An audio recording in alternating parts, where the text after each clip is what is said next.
Hey everyone, this is Greg Davis at Azola Creative, and today I want to talk to you about how to measure email marketing success. Now, there are different ways you can look at how you would measure email marketing success, but the way I'm going to do it is breaking it down really into single points of failure. I feel like when you look at email marketing, because it's not just a one-time thing, there are ways you can actually track the trends of your email marketing over time, and you can look at things a little more granular so that you can get into what I call the single points of failure around what could be making your email marketing more successful or less successful. So let's switch over to a different screen and I'll kind of walk you through the tutorial on this. Okay, so a lot of times in email marketing, what you get are very basic questions. This goes back to just trying to kind of bridge that gap between CEOs and marketers and making sure that everyone's on the same page around what defines success. A lot of times I see people that are in the C-suite and they're asking about maybe the success of a campaign, and let's just take email marketing as an example. They're looking at very basic answers too often. You might just say, okay, well, how many opens did we have? Or what was our open rate? And what was our click-through rate? And are we getting too many unsubscribes? But the way I see it is there's a lot of detail that's actually in between those steps that really are what define the success of an email marketing campaign and what you should be doing to make improvements so that over time you can actually measure the success of that email marketing campaign in a more pragmatic way, because you realize just one email campaign does not make or break anything. So it's a series of emails and a series of communications that you do. And how is that actually making your email marketing performance better? So the way I see it is that there's really a lot of answers within each of these brackets. So when you look at open rates, there are things that can define the success or failure of that. I like to call it a single point of failure, because really if you can just kind of narrow each step down and find out what worked, what didn't, it's going to help your campaign get better. And this is across any kind of marketing channel, not just email marketing. So you say, okay, well, our open rates, what was the subject line? Was it attention getting? Sometimes people don't have an interesting enough subject line. They don't create any curiosity in their email subject lines. So that would be something that you could look at as a single point of failure and what you might be able to tweak and improve to make it better. The quality of the list. Are they subscribers? Have you purchased a list? Is it a list rental through a third-party source? There are things that are going to help define how engaged that email list is actually going to be and how trustworthy you might be to them, because if it's a purchase list, you're not going to have a lot of trust because they don't know who you are. It can look a little spammy, and it's getting increasingly more difficult to get through all of the spam filters when it comes to purchase lists. So purchase lists have never been a best practice, but the reality is that people still do it.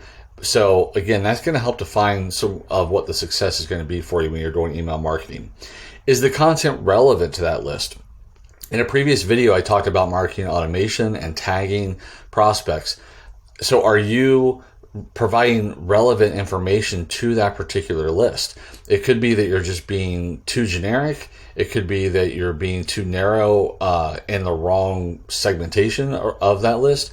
There's different factors that can go into the performance of that list. The send time. This is something that is always kind of elusive for people when it comes to looking at email marketing, but I've seen companies where they were sending emails globally, but they were sending them all at the same time.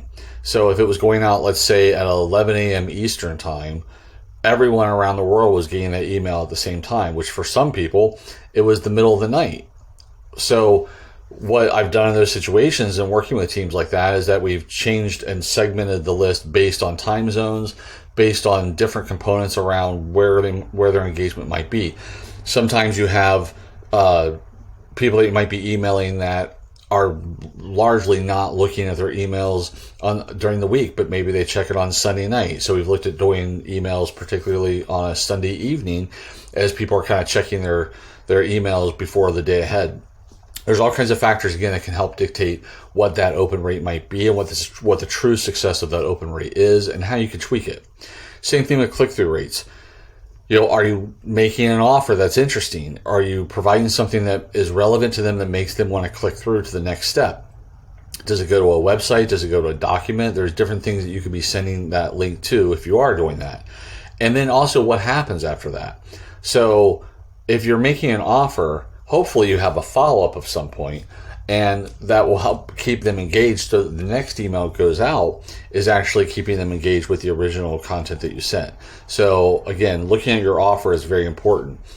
Replies, this goes back to the offer. I've seen agencies that do a lot of email marketing, and they don't see a lot of success with people replying back. It's usually because the offer is not good enough or it's not relevant enough. And so making sure that your reply or your ask to reply makes a lot of sense and is very targeted and really enticing to get someone to want to reply. So that's another factor when you're kind of looking at those single points of failure. Forwards. Now, not all systems do a great job of this when it comes to tracking forwards. However, there are some email marketing systems that will give you some data around whether or not that email may have been forwarded to someone else. In the event that you have that is going to kind of help dictate, because sometimes you might be emailing someone who is more of an influencer to the key decision maker. And so did they forward that on to someone else? Did they pass it along to someone else that shows that there is interest? It's just that the contact that you have right now may not be the right contact. And then obviously you go into your unsubscribes, and you can look at those in different levels when it comes to bounce rates and unsubscribes, undeliverables. There's all types of different factors that go into that. But that's more about list hygiene, whereas I'm looking at this more from just a performance standpoint and saying, how do you measure the success of your email marketing? It's through these single points of failure. Just make sure that you're not just looking at this as simply, open rate, click-through rate, subscribe rate, or unsubscribe rate, and we're done. Look at why each of those things may have happened and evaluate them and test them. This is where A/B testing comes in really, really beneficial for you, is when you're doing email marketing, because you have the ability to test different content, different subject lines, different call to actions, different formats. I mean, there's all kinds of different things you can do in email marketing. And because it's more consistent, you kind of can get some of those answers a little faster, because you're hopefully doing this on a regular cadence that's getting you the answers that you're looking for faster. So think about this next time you're looking at your email marketing campaign or anything else. Look for those single points of failure. But when you're measuring the success of your email marketing, look at all the different steps in between, not just the big global open, click through, unsubscribes. Hey everyone, thank you for watching. If you found this video helpful, please like and share it with your friends and colleagues. Be sure to subscribe to this channel, and don't forget to leave a comment.